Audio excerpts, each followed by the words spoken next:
BA भाग प्रथम राजनीति विज्ञान प्रथम प्रश्न पत्र। आज का हमारा विषय है, टॉपिक है राजनीति विज्ञान परंपरावाद से आधुनिकता की ओर।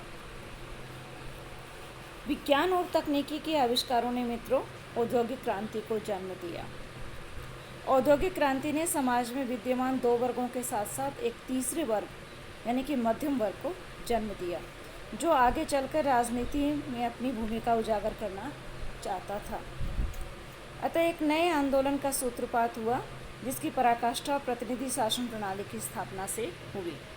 निरंकुश राजतंत्र के स्थान पर उदार लोकतंत्र की स्थापना की ओर चरण बढ़ने लगे। इन्हीं दिनों पूंजीवाद का घिनौना रूप भी सामने आया और इसकी जगह नए किस्म की समाजवादी व्यवस्था का समर्थन किया जाने लगा। ऑगस्ट काम्टे जैसे फ्रेंच सिद्धांत शास्त्री ने निश्चयवाद की नई दिशा दिखाई और सामाजिक व राजनीतिक सिद्धांत शास्त्रियों को यह सुझाव दिया कि वे राजनीति का अध्ययन निश्चयवादी अर्थों में करें, यानी वैज्ञानिक अर्थों में करें। इन सब का यह परिणाम हुआ कि स्वप्नलोकी अध्ययनों की जगह वर्तमान जगत की असफलताओं का कठोर रूप में यथार्थपरक विश्लेषण प्रस्तुत किया गया। 19वीं शताब्दी के अंतिम दशक और 20वीं शताब्दी के प्रथम दशक में परंपरागत राजनीति विज्ञान संस्थात्मक विधिवादी परंपरा को छोड़कर सामाजिक राजनीतिक जीवन के विषय में एक नई दृष्टि अपनाता है। इस नई दृष्टि के अनुसार हम समाज तथा सामाजिक समूहों को एक प्रक्रिया के रूप में देखते हैं। इस नई दृष्टि ने राजनीति के अध्येताओं को कानूनी, संवैधानिक, संस्थागत सत्ता के पीछे वास्तविक या यथार्थ शक्ति की खोज करने को प्रोत्साहित किया। जिन राजनीति वैज्ञानिकों ने इस दिशा में पहल की, उनमें इंग्लैंड के वॉल्टर बेजहोट, अमेरिका के वुडरो विल्सन तथा लॉर्ड ब्राइस प्रमुख हैं। बेजहोट की कृति इंग्लिश कॉन्स्टिट्यूशन 1867 संस्थागत विधिवादी दृष्टिकोण के खिलाफ एक चुनौती है। संस्थागत विधिवादी दृष्टिकोण के अनुसार यह माना जाता था कि इंग्लैंड में राजा, कॉमन्स तथा लॉर्ड्स के बीच सर्वोच्च सत्ता समान रूप से विभाजित है। ये वहाँ की संसद के दोनों सदन हैं, कॉमन्स और लॉर्ड्स। बेजहोट के अनुसार यह इंग्लैंड के शासन विधान का कोरा साहित्यिक अध्ययन है। उन्होंने इस बात पर बल दिया कि संविधान के जीवित यथार्थ पर ध्यान दिया जाना चाहिए। उनके अनुसार राजा और लॉर्ड्स इंग्लैंड की राजनीतिक संरचना का सजावटी भाग है, जबकि राजनीतिक तंत्र की वास्तविक शक्ति कैबिनेट और कॉमन्स में निहित है, यानी वहाँ के निम्न सदन में और वहाँ के मंत्रिमंडल में निहित है, जिसकी शक्ति का स्रोत मध्यम वर्ग है। बेजहोट ने कहा कि शक्ति की स्थिति खोजने के लिए सरकारी अंगों का तो अध्ययन करना ही चाहिए, पर शोधकर्ता को सरकार के ढांचे के बाहर उन सामाजिक शक्तियों और समूहों का भी अध्ययन करना चाहिए जो औपचारिक कानूनी ढांचे पर सफल प्रभाव डालते हैं। बेजहोट से ही प्रेरणा लेकर अमेरिका में वुडरो विल्सन ने अपनी पुस्तक कांग्रेशनल गवर्नमेंट 1885 में यह प्रतिपादित किया कि सत्ता कांग्रेस की समितियों में है। ये कांग्रेस जो है वहाँ की संसद का नाम है, जैसे हमारे यहाँ संसद का नाम संसद है, वहाँ पार्लियामेंट का नाम कांग्रेस है। उसके भी दो सदन हैं। उसने यह भी स्वीकार किया कि कांग्रेस की समितियों पर अनेक प्रकार के सामाजिक दबाव हैं।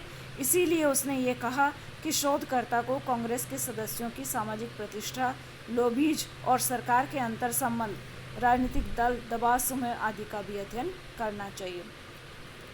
जेम्स ब्राइस ने अपनी पुस्तक अमेरिकन कॉमनवेल्थ 1891 में लिखा था कि उसकी कृति में उसका उद्देश्य अमेरिका की संस्थाओं और उसकी जनता को बिल्कुल वैसा ही चित्रित करना है जैसे वे हैं। ब्राइस ने अपनी पुस्तक के प्रारंभ में लिखा था कि किसी राज्य की शक्ति संरचना के अध्ययन में 3 तत्वों का ज्ञान अत्यंत आवश्यक है। कौन कौन से? प्रथम, उस राज्य का औपचारिक ढांचा और संवैधानिक तंत्र।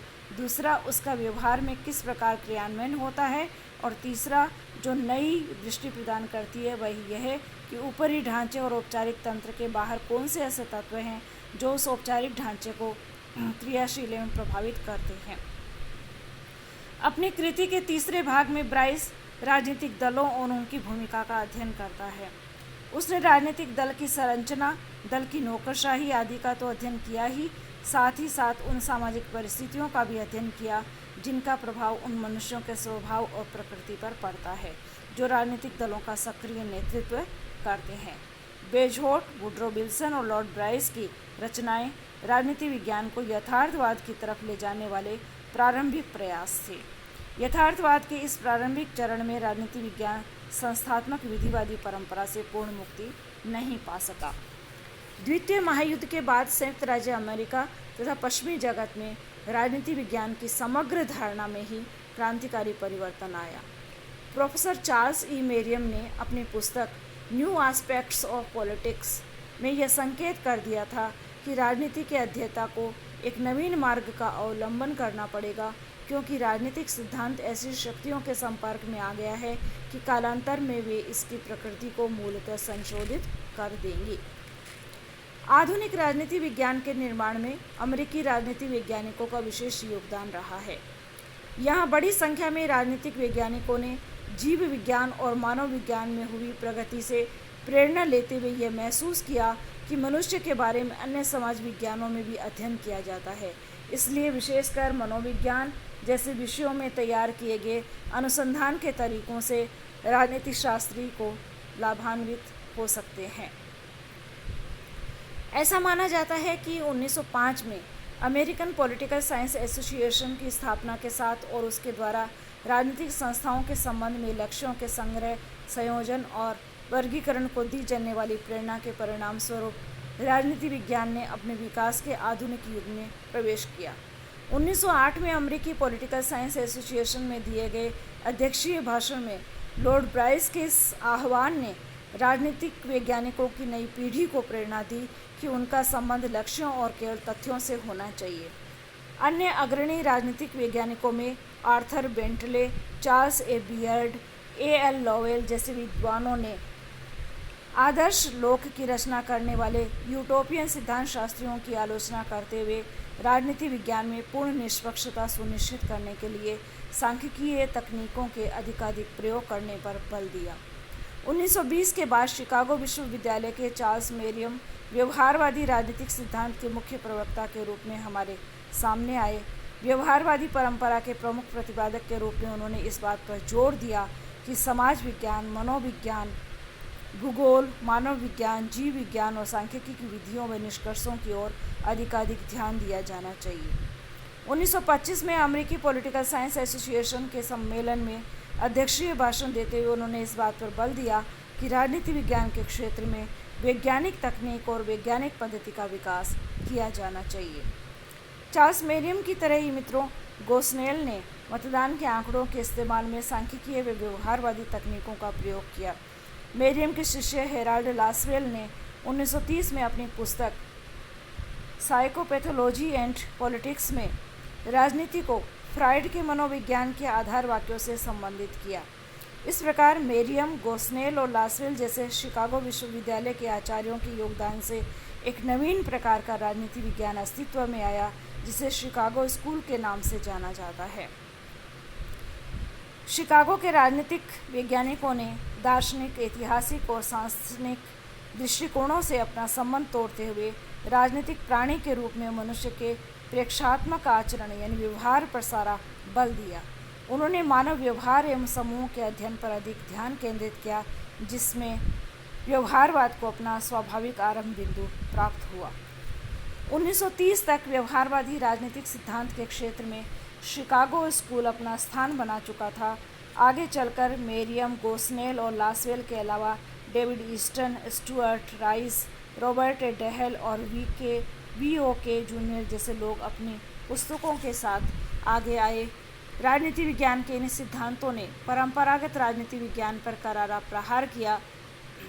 राजनीति विज्ञान के परंपरागत दृष्टिकोणों से अपना संबंध विच्छेद करते हुए इन्होंने मानव और राजनीति के विज्ञान के बारे में अपने सामान्यीकरण को विस्तृत व्यावहारिक साक्ष्य पर आधारित करने का प्रयास किया। व्यवहारवादी राजनीति विज्ञान का मुख्य जोर आंकड़ों एवं सांख्यिकीय के आधार राजनीतिक आदर्शों और संस्थाओं पर बल देने के बजाय व्यक्तियों और सामूहिक व्यवहार के अध्ययन पर अधिक बल देना था।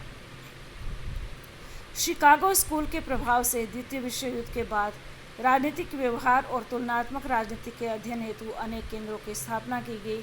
ऐसे अध्ययन केंद्रों में एक निश्चित रूप से इन अध्ययन केंद्रों में जो चर्चाएं होती थी, जो रिसर्च होते थे, वो क्या करते थे, औरों के लिए लाइट हाउस का काम करते थे। रिसर्च के लिए एक सेंटर का उल्लेख कर सकते हैं हम। स्टैनफोर्ड और प्रिंसटन विश्वविद्यालय जैसे अन्य स्थानों पर भी व्यवहारवादी विज्ञानों में उच्च अध्ययन के लिए केंद्र स्थापित किए गए। द्वितीय महायुद्ध के बाद से लेकर आज तक राजनीति विज्ञान के विकास की यात्रा को हम दो भागों में बांट सकते हैं। पहला भाग 1945 से 1970 तक राजनीति विज्ञान के क्षेत्र में व्यवहारवाद की प्रमुखता का युग है, जिसमें राजनीतिक सिद्धांतों के मूल्यों और मानकों के साथ राजनीति को जोड़ने के परंपरागत तरीकों को तिलांजलि दे दी। दूसरा युग 1970 से प्रारंभ होता है, जिसमें राजनीति वैज्ञानिकों ने व्यवहारवादी राजनीतिक सिद्धांत की अपर्याप्तता का आभास कर लिया और कुछ सीमा तक मानकों में मूल्यों की पुनः प्रतिष्ठा के विचार को स्वीकार कर लिया। इन दोनों युगों को व्यवहारवाद और उत्तर व्यवहारवाद के नाम से जाना जाता है। तो आज का जो हमारा टॉपिक था राजनीति विज्ञान के प्रथम प्रश्न पत्र में राजनीति विज्ञान व्यवहारवाद से आधुनिकता की ओर किस तरह से ये विकास यात्रा हुई है, किस तरह से राजनीति विज्ञान जो है संस्थाओं के अध्ययन से आगे बढ़ कर के मानव के व्यवहार राजनीतिक व्यवहार के अध्ययन तक पहुंचा है, और किस तरह से समय टाइम पीरियड को हमने दो भागों में भी बांटा है। द्वितीय महायुद्ध के बाद के समय को हमने दो भागों में बांटा है, इसके विकास को हम दो भागों में बांट रहे हैं। पहला भाग है 1945 से 1970 तक का टाइम पीरियड, जिसमें राजनीति विज्ञान के क्षेत्र में व्यवहारवाद की प्रमुखता का युग प्रारंभ होता है, और दूसरा है 1970 से प्रारंभ होकर के आज तक का युग, जिसमें क्या हुआ है कि राजनीति वैज्ञानिकों ने व्यवहारवादी राजनीतिक सिद्धांत की अपर्याप्तता का आभास कर और कुछ सीमा तक मानकों व मूल्यों की पुनर्प्रतिष्ठा के विचार को स्वीकार कर लिया। इस तरह से ये दोनों युग, एक युग है व्यवहारवाद जो कि 1945 से 1970 तक चलता है, और दूसरा है 1970 से लेकर अब तक जो कि उत्तर व्यवहारवाद के नाम से जाना जाता है। आज के लिए इतना ही, धन्यवाद।